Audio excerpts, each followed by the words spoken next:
건물을 지을 때 설계도가 필요합니다. 우리 교회를 지을 때 설계도가 있었을 것이고, 교회 건축을 하신 목사님들 말을 들어보면 제일 중요한 건축의 과정은 설계도다.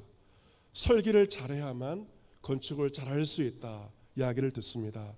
여러분, 영적인 관점에 설계도가 있습니다. 그것이 무엇일까요? 바로 기도입니다. 하나님께서 기도 중에 우리에게 세밀하게 말씀하시기 때문에 영적인 설계도가 바로 무엇이라고요? 기도입니다. 우리는 기도를 통하여서 성령 하나님의 세밀한 인도하심을 받게 됩니다. 우리 교회가 지난 금요일까지 15주 동안 1차 성전 릴레이 기도를 마쳤습니다. 십자가 앞에서 밑에서 기도하였고 하나님의 준비하심과 성령의 인도하심을 구하였습니다. 어떤 성도님들은 또 고향을 찾아가야 할 일정이 있지만 15주 이 기도 일정 때문에 고향도 가지 못하고 15주 동안 매여서 기도 사역을 하셨다는 이야기를 듣게 되었습니다. 여러분, 15주 동안 스케줄에 매인다는 것이 쉽지 않습니다. 어떤 성도님도 15주 동안 기도하는 것이 쉽지 않았다고 합니다. 기도 중에 시험도 들었습니다. 하지만 기도하면서 또한 성도들이 쓴 기도의 노트를 보면서 은혜를 받게 되었고, 그래서 이번 하반기에도 성전 릴레이 기도를 계속하겠습니다. 마음을 먹게 되었다고 합니다. 이 사도행전 가운데도 성령의 역사를 보게 되는데 그 모든 성령의 역사가 바로 기도 중에 일어난 것을 우리가 보게 됩니다. 사도행전 전체 가운데 10장은 매우 중요합니다.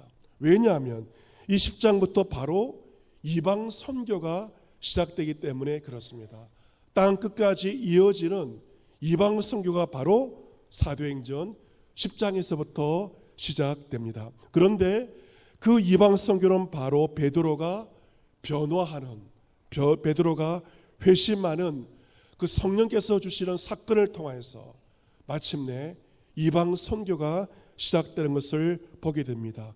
우리의 생각이 바뀌어질 때 우리는 하나님의 선교에 참여하게 된다는 것이죠.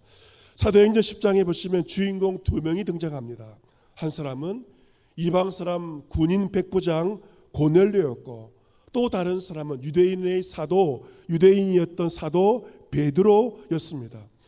당시 유대인과 이방인 사이에는 엄청난 높은 장벽이 있었고 서로 상종하지도 않았고 집에 들어가지도 않았습니다. 그런데 어느 날이었습니다. 이방인 백부장 고넬료가 자신의 집에서 기도하고 있을 때 하나님의 사자가 그에게 임합니다. 무엇을 말씀하십니까? 너의 기도와 구제가 하나님 앞에 상달되어 기억하신 바가 되었다. 하나님의 사자가 고넬료에게 말합니다. 여러분, 하나님께 상달되는 두 가지가 무엇과 무엇입니까? 첫 번째는 기도입니다. 두 번째는 무엇입니까? 구제입니다. 여러분의 기도와 구제도 하나님 앞에 상달된다는 것입니다. 하나님께서 고넬료에게 말씀하십니다. 너의 기도와 구제가 내 앞에 상달되어 내가 너의 기도를 기억하고 너의 구제를 기억한다. 당신의 사자를 보내셔서 하나님께서 고넬료에게 말씀하십니다. 그리고 명령하십니다. 내가 지금 사람을 보내어 욥바로 보내어서 베드로라는 시몬을 청하라 라고 말합니다. 그가 지금 무두장이 시몬의 집에 유숙하는데 그의 집이 해변에 있다 라고 말씀하십니다. 하나님은 우리에게 말씀하실 때 구체적으로 말씀하십니다. 누구를 만나야 될지, 어디로 가야 할지 너무도 세밀하게 구체적으로 성령께서 우리에게 감동을 주시고 말씀하십니다. 고넬료가 성령의 인도하심에 순종하죠. 그래서 천사가 떠나자 고넬료가 집안 하인 2명과 자신의 부하 1명을 욥바로 보내게 됩니다. 이튿날 고넬료가 보낸 3사람이 욥바성에 가까이 갔을 때 시간이 6시, 우리로 하면 정오 12시였습니다. 이 12시가 베드로가 기도하는 기도의 시간이었습니다. 배가 고파고 시장하였지만 베드로는 정오 12시에 기도하였던 것이고, 베드로는 기도의 시간을 정해놓고 규칙적으로 기도한 것입니다. 이때 베드로가 기도하는 중에 환상을 봅니다. 그 환상은 하늘이 열리며 한 그릇이 하늘에서 내려오는 신비한 환상을 보게 됩니다. 그가 그릇 안에 무엇이 있는가를 유심히 보니 땅에 있는 각종 네 발 가진 짐승들이 보였고, 기는 것이 보였고, 공중에 나는 새들이 그릇 안에 있는 것을 보게 됩니다. 소리가 들립니다. 베드로야, 일어나 잡아먹으라. 그런데 베드로가 보니 그 동물들은 율법에서 정한 부정한 동물들이었습니다. 그래서 베드로가 거부합니다. 주여, 잡아먹을 수 없습니다. 속되고 깨끗하지 아니한 것을 내가 결코 지금까지 먹지 않았다라고 이렇게 말합니다. 그때 두 번째 소리가 들려주죠. 하나님께서 깨끗하게 하신 것을 감히 내가 속되다 하지 말라. 이러한 일이 3번 반복됩니다. 그릇이 하늘로 다시 올려져 가게 됩니다. 베드로가 그 기도 중에 환상을 보고 무슨 뜻인지를 몰라서 의아해합니다.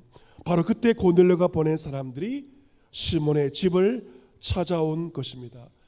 정말 기가 막힌 타이밍입니다. 성령께서 모든 것을 주관하신 것입니다. 고넬료가 보낸 그 사람들이 언제 찾아왔는가? 베드로가 환상을 보고 그 뜻이 무엇인지 의아해할 때 이 모든 것이 기가 막힌 타이밍이었습니다. 또한 성령께서 베드로에게 말씀하십니다. 두 사람이 지금 너를 찾고 있다. 일어나 내려가 의심하지 말고 그들과 함께 가라.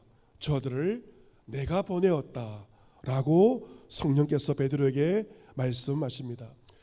기도하던 고넬료가 순종하여 사람을 보낸 것처럼 기도하던 베드로도 순종을 하게 되고 가이사라에 가게 됩니다.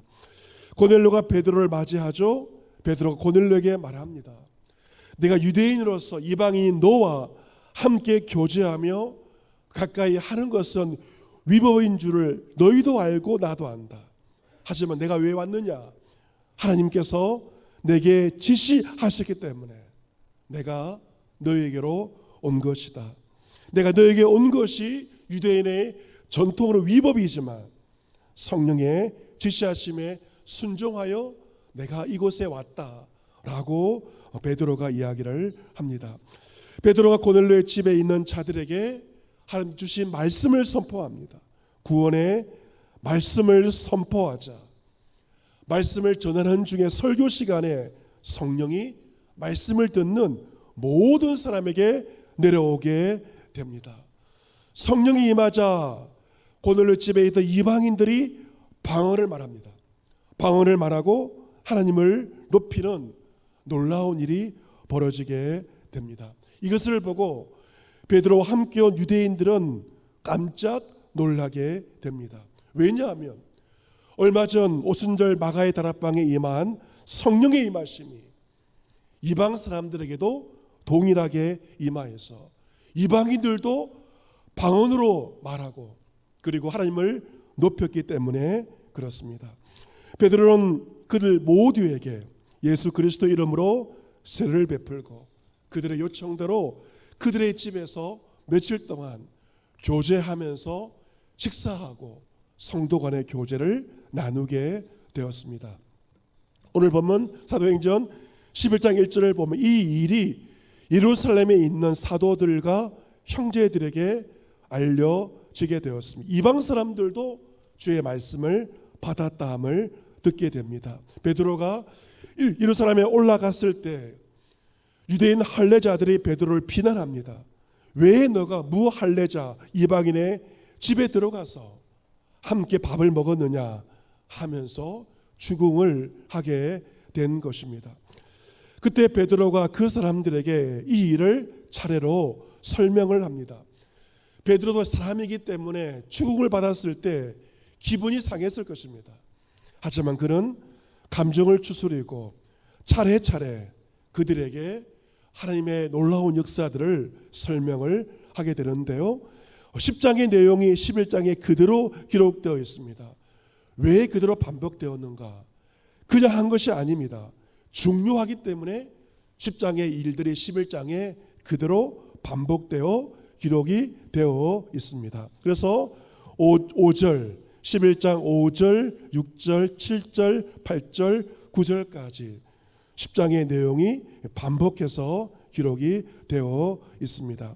중요한 것은 무엇입니까? 12절에 보시면 성령이 내게 명하사 아무 의심 말고 함께 가라 하셨다. 성령께서 나에게 지시하셨기에 나는 고넬로의 집에 가게 되었고, 내가 그의 집에 가서 말을 시작할 때 성령께서 그들에게 임하시기를 처음 우리에게 임하신 것처럼 그들에게도 임하셨다라고 증거를 하게 됩니다. 성령이 임하셨을 때 베드로에게 주의 말씀 한 말씀이 생각이 났습니다.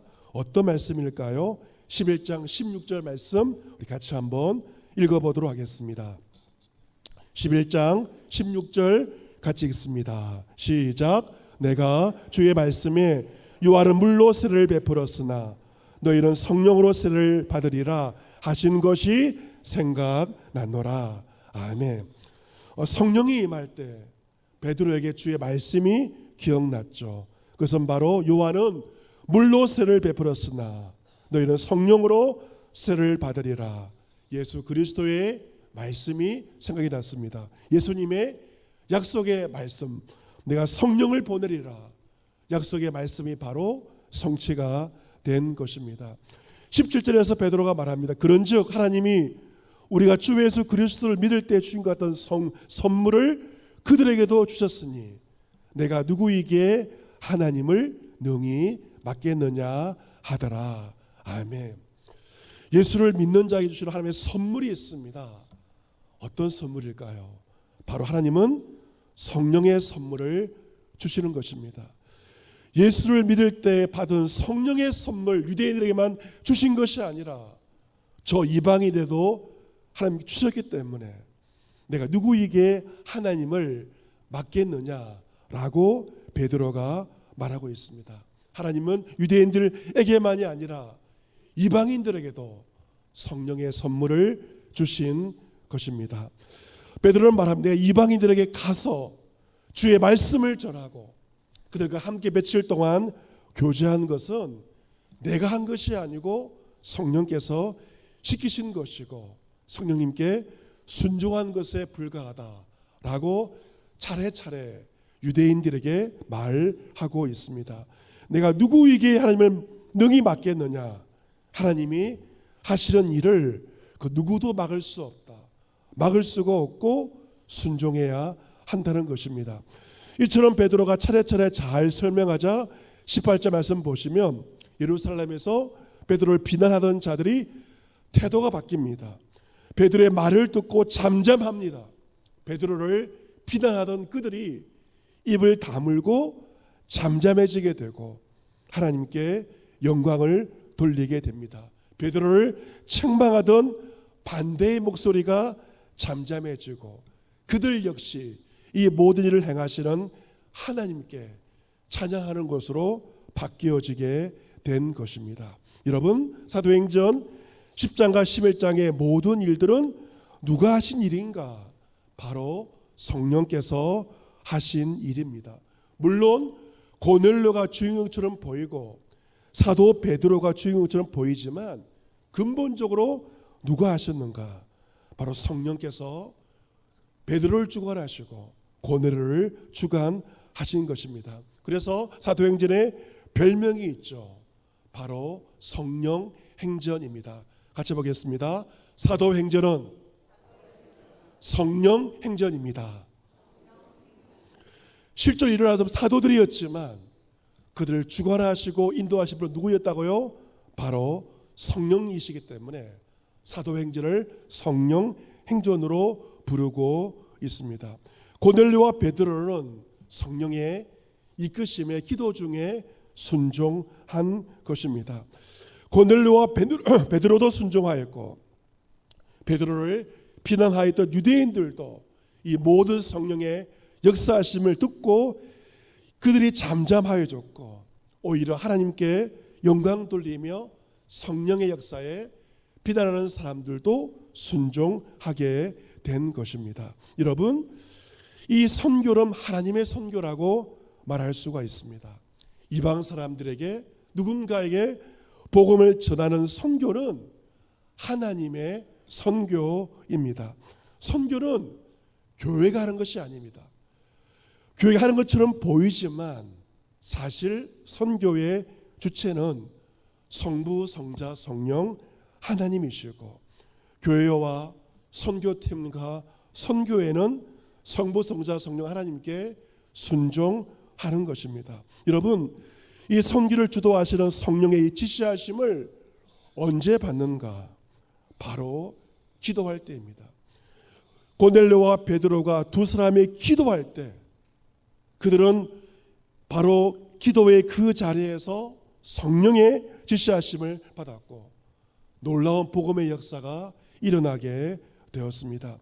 2000년 전 고넬료와 베드로에게 기도 중에 역사하신 성령님은 지금도 우리 가운데 기도 중에 역사하십니다.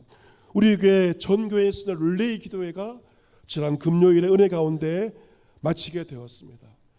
기가 막힌 타이밍으로 주님은 우리를 기도회가 마치자 우리를 이번 주에 교회 단기 선교팀을 필리핀으로 보내셨습니다. 우리는 그저 우리가 계획하지 않았지만 성령의 인도하심에 순종하고 있는 것입니다. 여러분께서 이번 한 주 성령의 인도하심을 받기 위해서는 반드시 기도하셔야 됩니다. 기도하지 않는 자 성령의 인도하심을 결코 받을 수가 없습니다. 여러분 규칙적으로 기도하시기를 바랍니다. 기도의 루틴을 확보하시고 기도의 장소, 기도의 정한 시간을 확보하셔야 됩니다. 여러분 올해 벌써 5개월 달려왔습니다. 5개월 달려오면서 몸도 피곤하고 영적으로 해해질 수가 있습니다. 영적인 슬럼프가 올 수 있습니다. 그럴수록 여러분께서 기도의 정한 장소와 정한 시간, 기도의 루틴을 만드시기를 바랍니다. 성전 릴레이 기도는 방학을 맞이하였지만 여러분께서 성전에 나오셔서 정한 시간 기도하시기를 바라고 특별히 새벽을 깨우시기를 바랍니다. 요즘 새벽에 일어나면요 해가 중천에 떠 있습니다. 대낮같이 새벽이 환합니다. 새벽을 깨우시기를 바랍니다. 가정에서도요 정한 시간, 정한 장소, 개인적으로 가족들이 기도하면서 기도의 시간을 확보하시기를 바랍니다. 여러분이 기도하는 중에 성령께서 여러분에게 환상도 보여주시고 감동을 주시고 여러분에게 말씀하실 것입니다. 성령의 감동이 임하게 될 때 주저하지 마세요.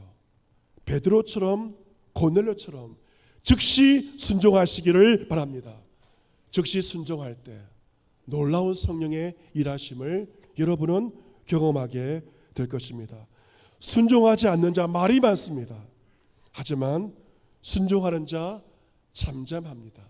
하나님께 찬양과 영광을 돌리게 될 것입니다. 이번 한 주 여러분이 기도 중에 성령의 인도하심을 받아서 여러분의 삶의 모든 영역에서 성령의 놀라운 역사를 경험하는 여러분의 삶이 되시기를 축복합니다. 성령이 임할 때 어떤 일이 또 벌어지는가? 베드로에게 주의 말씀이 기억나지 않았습니까? 성령이 임하시면 성령은 우리를 주의 말씀으로 이끌어 가십니다. 성령 받으면요 성령이 임하시면 예수님이 기억나고 주의 말씀이 기억나는 것은 성령께서 역사하시기 때문에 그렇습니다. 진리의 영 성령님은 예수님을 증언합니다. 성령은 진리 가운데 우리를 인도하며 진리의 말씀으로 우리를 가르치십니다.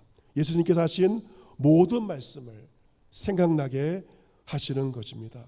주의 말씀으로 나를 주관하시며 인도해 주시는 것, 바로 그것이 성령 충만한 성도의 모습입니다. 성령 충만, 말씀 충만이며 말씀 충만은 바로 예수로 충만합니다. 또한 성령은 우리로 하여금 우리의 좁은 생각을 뛰어넘어서 경계를 넘게 하십니다. 성령께서 베드로에게 임하셔서 유대인의 전통을 뛰어넘어 이방인 고뇌를 찾아가게 하지 않으셨습니까? 이처럼 선교는 나의 경계를 뛰어넘어 누군가에게 다가가는 것이 바로 선교입니다. 비행기를 타고 해외 멀리 다른 곳으로 가는 것만이 선교가 아닙니다. 나의 고정관념을 뛰어넘어 나와 생각이 다른 사람에게, 누군가에게 경계를 뛰어넘어 가는 것이 바로 선교입니다. 이번 필리핀 단기 선교에서 선교팀은 다른 문화를 가진 사람들을 만나게 될 것이고 그들과의 만남이 기대가 됩니다. 여러분, 그런데요, 이러한 해외 선교지만이 아니라 우리나라 다음 세대가 바로 선교지입니다. 50대, 60대 중장년층은 그래도 예수를 믿는 사람들이 많지만 지금 10대와 20대에서 예수를 믿는 사람은 너무도 적습니다. 10대, 20대에서 예수를 믿는 우리의 다음 세대는요, 소수에 불과합니다. 이것이 우리의 현실입니다. 따라서 선교지는 아프리카와 아시아만이 아니라 우리나라 다음 세대가 바로 선교지가 되어버렸습니다. 아이들이 쓰는 말도 어른들과 전혀 다릅니다. 이번 필리핀 단기 선교에 우리 팀의 고등학생 3명이 같이 가게 되었습니다. 지난주에 많은 준비를 하게 되었고 가장 중요한 준비가 있는데요, 바로 필리핀에 입국할 때 반드시 이트래블이라는 서류를, 비자와 같은 서류를 작성을 하고 QR코드를 받아야만 비행기를 탈 수가 있습니다. 영문 서류를 작성하는 것이 쉽지가 않습니다. 여러 단계가 있고 시간이 꽤 걸리게 되었고 단톡방에 이제 QR코드를 받은 사람이 단톡방에 올리게 되었습니다. 한 고등학생 자매가 작성을 완료하고 자신의 QR코드를 단기 선교팀 단톡방에 올리고 난 다음에 한마디를 덧붙였습니다. 그 말은 앙기모띠. 해석이 가능하신가요? 우리나라 말입니다. 앙기모띠. 어른들은 무슨 말이지? 아이들이 쓰는 말인데요, 정말 기분 좋아. 그럴 때 앙기모띠라는 말을 쓰고 있더라고요. 보니까요. 어른들은 모릅니다. 하지만 요즘 아이들은 그런 말을 쓰고 있습니다. 젊은 세대들과 소통하려면 그들이 쓰는 말을 알아야만 대화가 가능한 것입니다. 여러분, 해만이 아니라 우리나라 다음 세대가 선교지입니다. 어찌됐든 교회는 다음 세대와 함께 해야 되지 않겠습니까?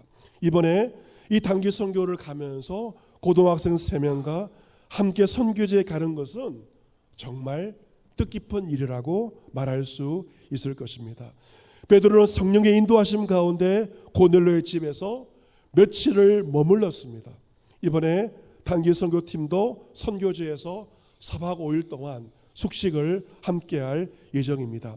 이번 선교팀에 참여하는 고등학생 자매는 3년 전 우리 교회 단기 선교에 참여했습니다. 그때는 중학생이고 지금은 고등학생입니다. 그런데 그 3년 전 필리핀 단기 선교에서 필리핀 아이들과 함께 놀고 함께 했던 그 좋은 추억들 때문에 3년 만에 다시 가게 되었습니다. 학기 중이었지만 다시 가게 되었습니다. 이번에 그들과 함께 있는 시간들을 통하여서 우리는 그들을 통하여서 많은 것을 배우고 올 수 있을 것입니다. 우리가 경제 성장을 하면서 잃어버렸던 좋은 전통들, 그들은 아직도 가지고 있기 때문에 우리는 그들을 통하여서 우리 잃어버린 것들을 발견하고 많은 것을 배울 수 있을 것입니다. 이번 단기 선교 우리 교회가 주도해서 우리가 준비한 것들을 그들에게 주고 오는 것이 결코 아닙니다. 이 선교를 주도하시는 성령 안에서 우리와 그들이 함께 지내고 서로에게 배울 수 있는 역동적인 배움과 만남의 시간으로 기대하고 있습니다.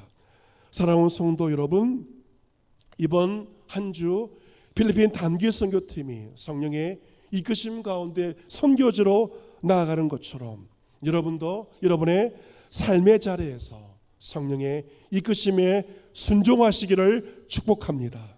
여러분의 좁은 생각을 다 내려놓으세요.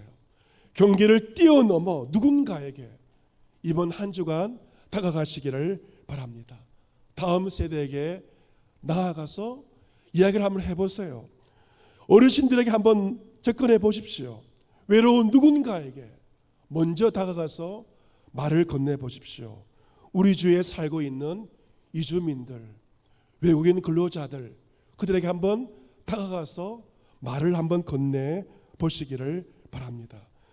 그들과 대화하시고 주의 말씀, 성령께서 주시는 그 말씀을 함께 나누어 보시기를 바랍니다. 하나님께서 하시는 그 일, 누구도 막을 수 없습니다. 이번 한 주간 성령의 보내심에 순종하여 경계를 뛰어넘어 선교사의 삶을 살아갈 수 있는 저와 여러분과 몸된 주덤교회가 될 수 있기를 예수 그리스도의 이름으로 축복합니다. 아멘.